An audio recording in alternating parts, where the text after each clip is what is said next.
Hello everybody, it is ScowlingAl from the Podunk Punks, and I am here all by my lonesome. But it's okay, not necessarily by my lonesome, because I have a great book. And I'm going to get to what book we're going over today in a minute, but just wanted to say we're not creating a new channel or anything. It's not going to be like our reviews channel or anything, but we're creating a separate series playlist of books, literature. We're going to go over different books. We're going to read some books chapter by chapter. If the book's short enough, we might do it all in one sitting, at night or something, do a live reading. But this is something that we're going to get into. We're going to find books that have a lot of weight historically, or books that have meant a lot to a lot of people, and just present them. Now, I'm going to differentiate this from an audiobook. This is not an audiobook. What I'm doing, I'm not going to be reading straight. The difference between what I'm about to do and an audiobook is that in an audiobook, you don't hear the person breathing, you don't hear things fuck up, you don't hear pages turn. This is more of a read-along. This is read-along with ScowlingAl. And, shit might go wrong, things might happen, but it's just things that it's going to add to the experience for us. So, let's get on with it. The book that I chose for today's reading is The Analects of Confucius. I don't know if you can see that. Yeah. Confucius, The Analects. And this is from the Oxford Books of World Classics, and it's translated by Raymond Dawson. So, this is the English version.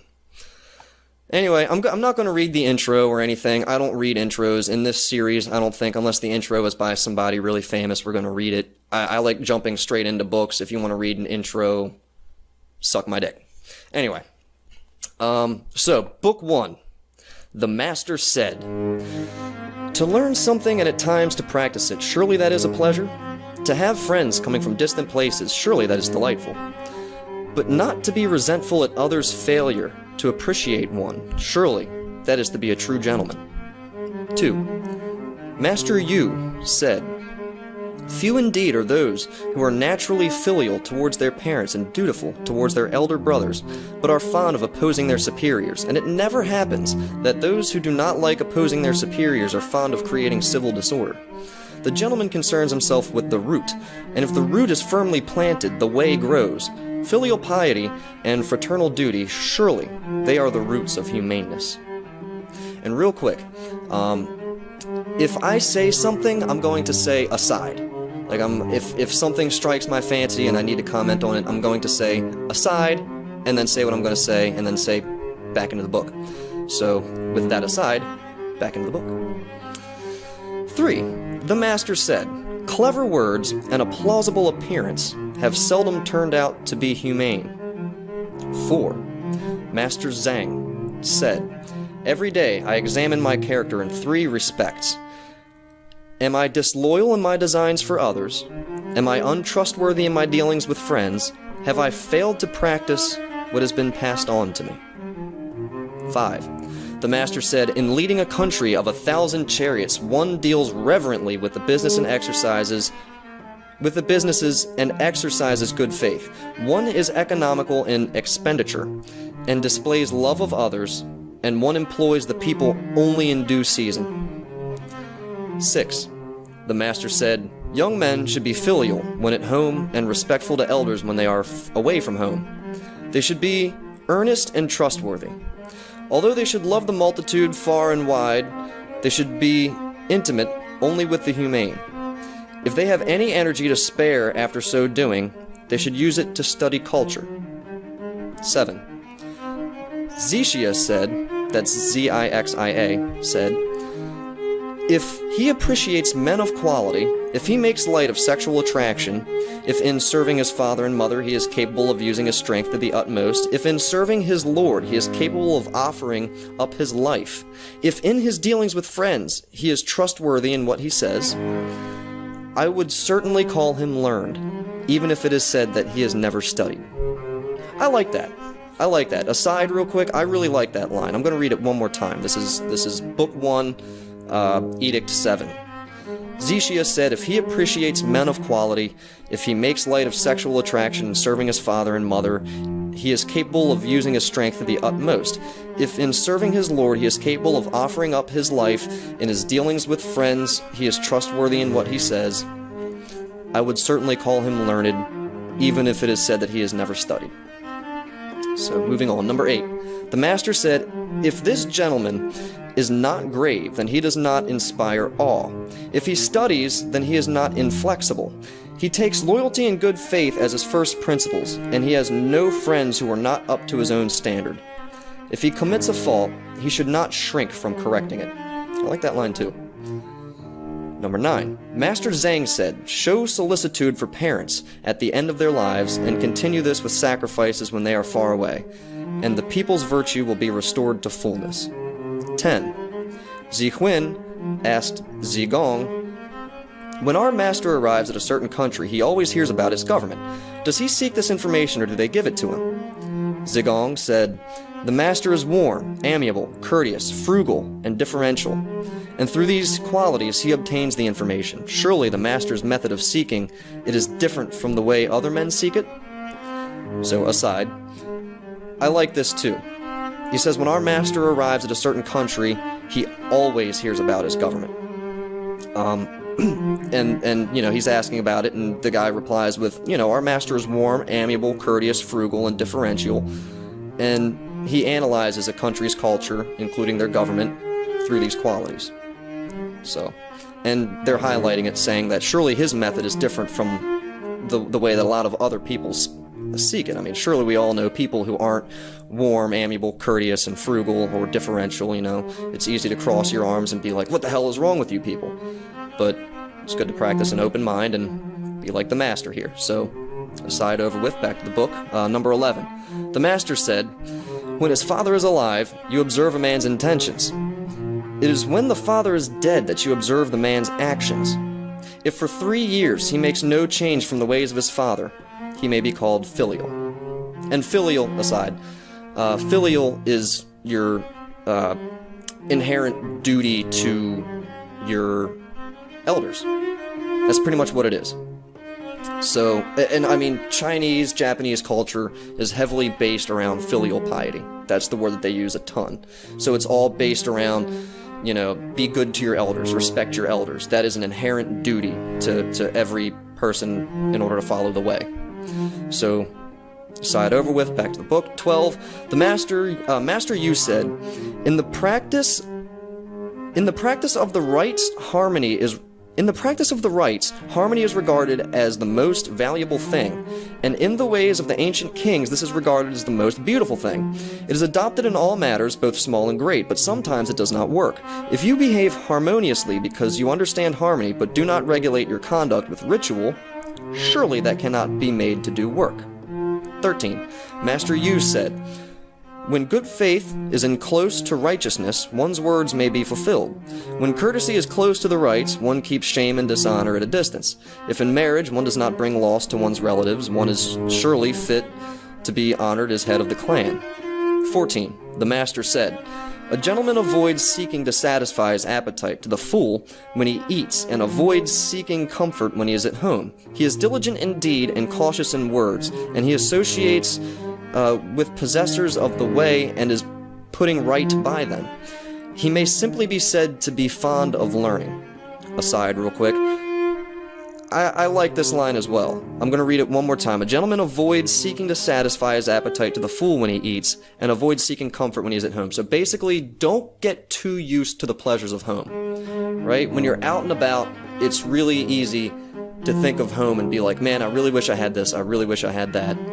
So when you're at home, do your best to go without, so that way you know what it's like in case you're ever put in that position. It's a lot easier to go through. Anyway, aside over with, back to the book. 15. Zigong said, poor but avoiding obsequiousness. Sorry, that's one hell of a word. Rich but avoiding arrogance. What about that? The master said, that will do. but it is not at all good as poor but delighting in the way, rich but loving ritual. Zygong said, the songs say, as cut, as filed, as chiseled, as polished. Presumably this applies to what you have just said. The master said, as far as Si is concerned, now it is definitely possible to talk about the songs with him. If I report what has already occurred, he knows what is to come. 16. The master said, one does not worry about the fact that other people do not appreciate one. One worries about not appreciating other people. I really like that line as well. Don't worry about the fact that people are shitting on you. Don't let it get into your ability to respect other people. You know, keep a, not a hardened heart, but, you know, don't let it be so easily broken that it makes you cynical.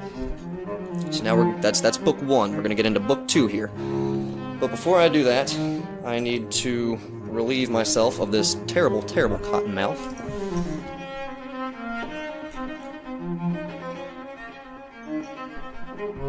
Maybe you all have to take a quick piss.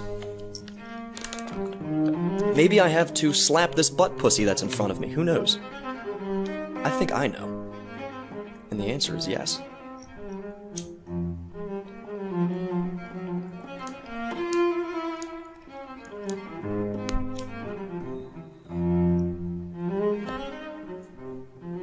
Oh my god. I don't know what this butt pussy is called. Butt pussy, if you guys are new to the cast, is our word for perfectly legal tobacco. But yeah, I don't know what the name of this shit is, but I love it. I usually have back problems. I get really irritable easily. But I swear, just after one small toke of this, it definitely calms me down. Anyway, back to the book.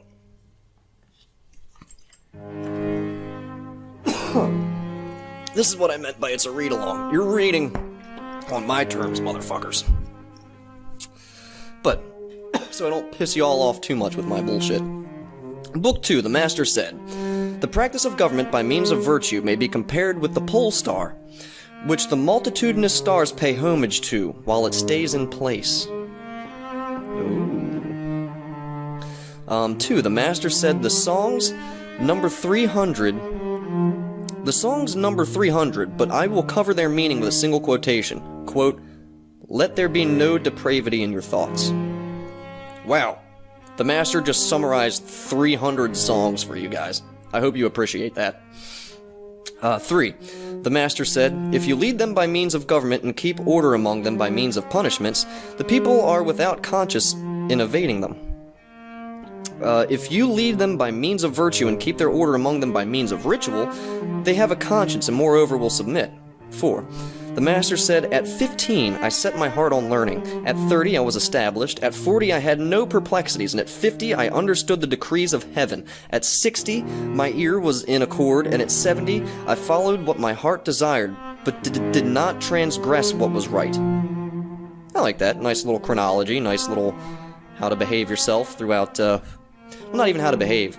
It's just a nice little chronology of the different ways you think throughout life. 5. Meng Yi Zi asked about filial piety, and the master said, avoid breaking the rules. When he was being driven by Fan Chi, the master told him, Meng asked me about filial piety, and I replied saying, avoid breaking the rules. Fan Chi said, what did you mean? The master said, when you serve them while they are alive, do so in accordance with the rites, and after they are dead, when you bury them, do so in accordance with the rites, and when you sacrifice to them, do so in accordance with the rites. I'm going to reread that one more time, because it was a little confusing just looking at it on paper, and I know I kind of fucked it up. So Meng Yi Zi asked about filial piety, and the master said, avoid breaking the rules. When he was being driven by Fan Chi, the master told him, Meng asked me about filial piety, and I replied saying, avoid breaking the rules. Fan Chi said, what do you mean? The master said, when you serve them, just do everything according to the rites. Moving on. Number 6. Meng Wu Bo asked about filial piety, and the master said, it is when fathers and mothers' only worry is about one being ill. That didn't really sound like it made much sense. I'm sorry for the dumbfoundedness, but let me just reread that one more time. Meng Wu Bo asked about filial piety, and the master said it is when fathers and mothers' only worry is about one being ill. Okay, so they're saying that they have a somebody else to rely on for pretty much everything else, and they have no other worries except for just randomly falling ill, you know, as chance. So, makes sense. 7. Zaiyu asked about filial piety. The master said, as far as present-day filial piety is concerned, this means being able to provide sustenance, but even dogs and horses are all able to receive sustenance. If reverence is not shown, how does one tell the difference? So you have to, sorry, as an aside, you have to show reverence you have to show reverence in order to be set aside from dogs and horses upon receiving something. But number 8. Zixia, Z-I-X-I-A, said about filial piety, the master said, it is the demeanor that is difficult. If the young people bear the brunt of their elders' labors when there is work to be done, and if the elders are provided with sustenance when there is wine and food available, then does one consider that this constitutes filial piety? 9. The master said, I spend the whole day talking with Hui, H-U-I, and he does not put any counter-arguments, but seems stupid. I'm sorry, that was funny as shit. But when he is no longer with me, and I study his private conduct, he is after all capable of setting an example. Hui is certainly not stupid. I'm going to reread that one last time, not mockingly. The master said, I spent the whole day talking with Hui, and he does not put any counter-arguments, but seems stupid. But when he is no longer with me and I study his private conduct, he is after all capable of setting an example. Hui is certainly not stupid. So, by stupid, he just means, like, non-responsive and just, like, standing there and being like, yep, just waiting for the argument to be over with. So he's like, I talked to this motherfucker. It's like a brick wall. But then he goes home and, you know, he studies his shit and does what he does and proves himself to be smart after all. 10. The master said, see how he operates, observe what path he follows, examine what he is satisfied with, and how can a man remain inscrutable? How can a man remain inscrutable?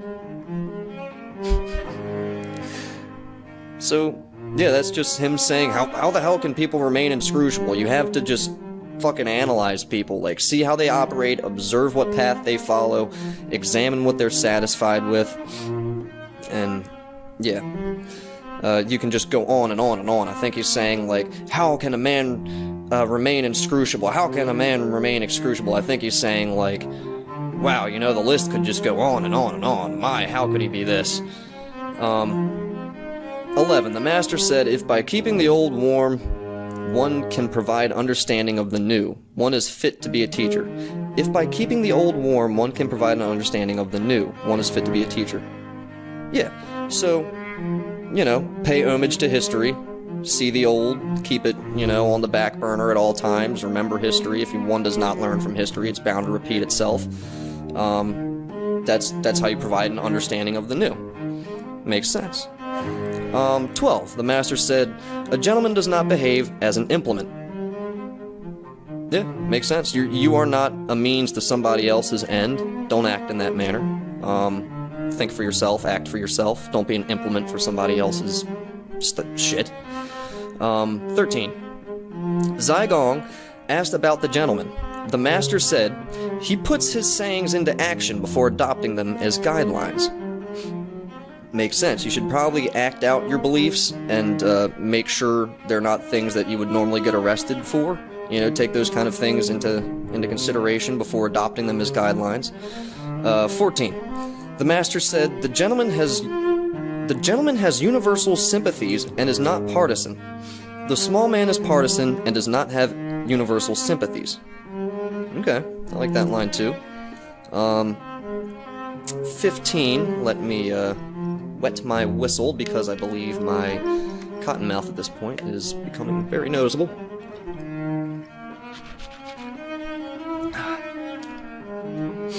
Don't want you guys to hear what feels like the festering swamp in the back of my mouth.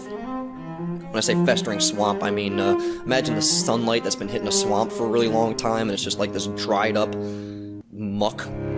Yeah, that's what's sitting on the back end of my tongue right now. Anyway, 16. The master said, if one is attacked from different starting points, it is indeed damaging. 17. The master said, I shall teach you about understanding something. That has a question mark on it, but it's like a statement.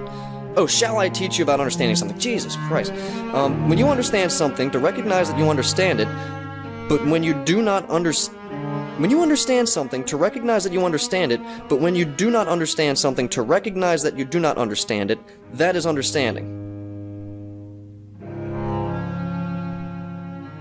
When you understand something, to recognize that you understand it, but when you do not understand something, to recognize that you do not understand it, yeah, that totally makes sense. But just be honest about you not understanding something, like what I'm doing right now when I have to reread this shit like 3 fucking times.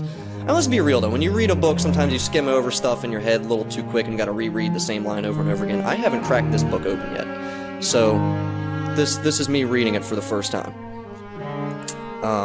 You know, I've heard a lot about this book, I've heard a lot of excerpts out of this book, I know the gist of the book, but I haven't cracked it open yet, and, you know, for me this is just as much of a new experience as it is for you. 18. Ziz Hang was studying with an official career in view. The master said, if you hear much but omit doubtful points and speak cautiously about the rest of it, then you will seldom be to blame. If you see much but omit what is dangerous and cautiously put into practice the rest of it, then you will seldom feel regret. If your words are seldom blamed and your actions are seldom regretted, then an official career will be open to you. I'm going to reread that one just because it was a little confusing. 18. Ziz Hang was studying with an official career in view. The master said, if you hear much but omit doubtful points and speak cautiously about the rest of it, then you will seldom be to blame. If you see much, but omit what is dangerous and cautiously put into practice the rest of it, then you will seldom feel regret. If your words are seldom blamed and your actions are seldom regretted, then an official career will be open to you. 19. Duke I said, what action does one take so that the people will be obedient? Master Kong replied, saying, if you promote the straight and set them above the crooked, then the people will be obedient. If you promote the crooked and set them above the straight, then the people will not be obedient. 20. Ji's Kang Zi asked how the people might be induced to be respectful and loyal so that they might be properly encouraged. The master said, if you oversee them with dignity, they will be respectful. If you are dutiful towards your parents and kind to your children, then they will be loyal. If you promote the good and instruct the incompetent, then they will be encouraged. Makes a lot of sense. 21. Somebody said to Master Kong, why do you not take part in the government? The master said, the book of documents mentions filial piety, doesn't it? Only be dutiful towards your parents and friendly towards your brothers, and you will be contributing to the existence of government. These virtues surely constitute taking part in government. So why should only that particular activity be regarded as taking part in government? 22. The master said, if somebody is trustworthy in spite of being a man, I do not know what he will do. If carriages have no means of yoking horses to them, how are they ever made to go? 23. Ziz Hang asked whether 10 generations hence could be known about. The master said the yin based itself on the Jia ritual, and they subtracted or added what they subtracted may be known. The Zhao based itself on the yin ritual, and what they subtracted or added may be known. The Zhao's possible successors, even in 100 generations, may be known about. I'm going to reread that one. The yin, the Zhao, and all that kind of stuff, those are, I don't know, Chinese people, different Chinese districts back in the day. Zizhang asked whether 10 generations hence could be known about. The master said the yin based itself on the Jia ritual, and what they subtracted or added may be known. The Zhao based itself on the yin ritual, and what they subtracted or added may be known. The Zhao's possible successors, even in 100 generations, may be known about. 24. The master said to sacrifice the spirits of ancestors who are not in one's own is obsequiousness, and to see what is right and not do it is cowardice. To sacrifice the spirits of ancestors who are not one's own is obsequiousness. Okay, so don't sacrifice to the spirits of someone else's. And to see what is right and not do it is cowardice. Makes a lot of sense. But I think I'm going to cut it here. That was book 1 and book 2. We'll move on to book 3 next time. I know I butchered that pretty bad, but you know, generally the first video of a series is the worst, and it gets better over time. So you're going to watch this evolve. I'll get better with it, and we'll continue to do these little book readings. If you guys have any suggestions, please let us know. We were heavily considering making a whole deep, in-depth episode about Catcher in the Rye and all the controversy behind it. And you know, there used to be a bunch of arguments about like, oh, you know, that dude shot John Lennon and he was reading Catcher in the Rye, and so, you know, that makes people crazy, and it was banned in certain places, you know, a couple places, but we might go over that and read it and see what all the hubbub is about. We read it in high school before, but I forgot most of it. I know, you know, the kind of outline of it, but it'd be nice to go over it again. If you guys are interested in us doing that on the channel, please let us know.